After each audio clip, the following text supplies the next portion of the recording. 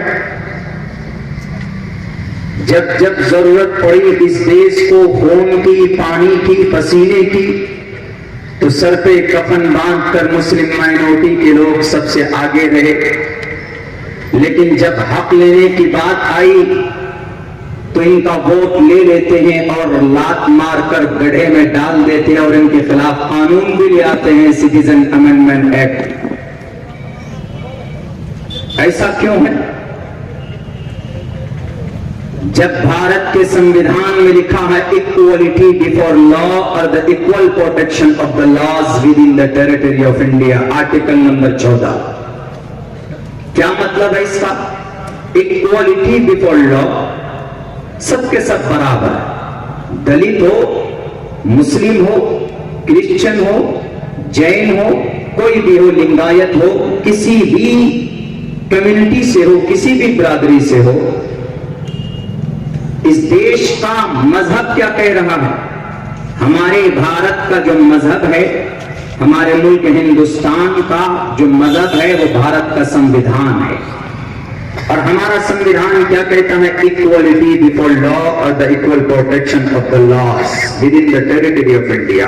भारत के किसी भी इलाके का हो, कर्नाटक का हो, मैं सीमांचल बिहार से आता हूं, सीमांचल का हो, बंगाल का हो, आसाम का हो, उड़ीसा का हो, झारखंड का हो, महाराष्ट्र का हो, कई का भी हो, सबके सब बराबर, इक्वलिटी बिफोर लॉ और द इक्वल प्रोटेक्शन, बराबर है। उनका जान, उनकी जान भी बराबर है, किसी भी इलाके से आए वो बराबर है। ऐसा नहीं ये दलित है या ये मुस्लिम है, रिजर्वेशन में इनका नाम छांट देंगे या इनके खिलाफ अलग से कोई कानून बनाएंगे।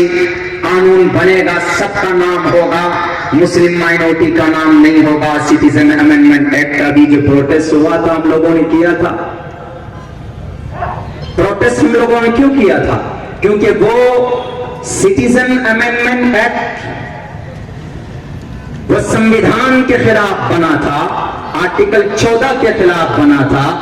आर्टिकल 14 में यह है कि सबके सब बराबर हैं, लेकिन सिटीजन अमेंडमेंट एक्ट में यह किया गया था कि कोई बाहर किसी भी मुल्क से आए उनको लिया जाएगा, लेकिन अगर वो मुस्लिम होगा तो उसको नहीं लिया जाएगा।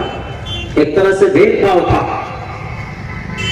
इसलिए हम लोग प्रोटेस्ट कर रहे थे भारत के संविधान को बचाने के लिए। भारत के आईन संविधान से बढ़कर कोई सरकार नहीं है। सरकारें आती है 5 साल में चली जाती, संविधान रहेगा और संविधान के हिसाब से ही ये देश चलेगा, जो ये देश तरक्की करेगा। लेकिन कुछ लोग तो अपने घर की, अपने अब्बा की बपोती समझ करके ये समझते हैं कि हम बैठ गए कुर्सी पर तो यमराज से शायद दोस्ती करके हमको मौत नहीं आएगी। आप अगर कुर्सी इख्तिदार पर हमेशा बैठे रहेंगे तो यमराज से नहीं बच सकते। यमरूपम भयंकरम, वो यमराज हर किसी की आत्मा को लेके जाता है, हर किसी का नंबर आने वाला, कोई नहीं बचता इस दुनिया में, कोई नहीं बचा। जब भारत के संविधान ने सबको कहा इक्वलिटी बिफोर लॉ और the protection of the loss, सबके सब जब बराबर हैं, टोपी पहनने वाला हो, दाढ़ी रखने वाला हो, तिलक लगाने वाला हो, पगड़ी बांधने वाला हो, मुस्लिम हो, आदिवासी हो, संथाल हो, दलित हो, कोई भी हो, सबके सब बराबर। जब सब बराबर हैं तो अब आर्टिकल 21 देखिए, भारत के संविधान का आर्टिकल नंबर 21 में क्या कहा? Protection of life and personal liberty. Protection of life, हमारी जिंदगी की रक्षा करना भी किसकी जिम्मेदारी है? गवर्नमेंट की। अगर किसी को जानवरों के नाम पर मारा जा रहा है तो उसको फौरन इंसाफ मिलना चाहिए। हिंदू पर जुल्म हो रहा है या मुसलमान पर हो रहा, हर किसी को इंसाफ मिलना चाहिए। ये देश का कानून और संविधान कहता है। ये नहीं कि टोपी और दाढ़ी वाला है, माइनॉरिटी है, मारो। इन्हें देश से मोहब्बत नहीं है, गलत सोच। ये तकियानोसी ख्याल और ये फासिज्म और ये सौतेला जो सोच है, ये दिलो दिमाग से निकाल दीजिए। ಅವರು ನಮ್ಮ ಕರ್ನಾಟಕದ ಮುಖ್ಯಮಂತ್ರಿಯಾಗಿ ಕಿಂಗ್ ಆಗ್ತಾರೆ, ಅದು ತಮ್ಮೆಲ್ಲರಿಗೂ ಗೊತ್ತು.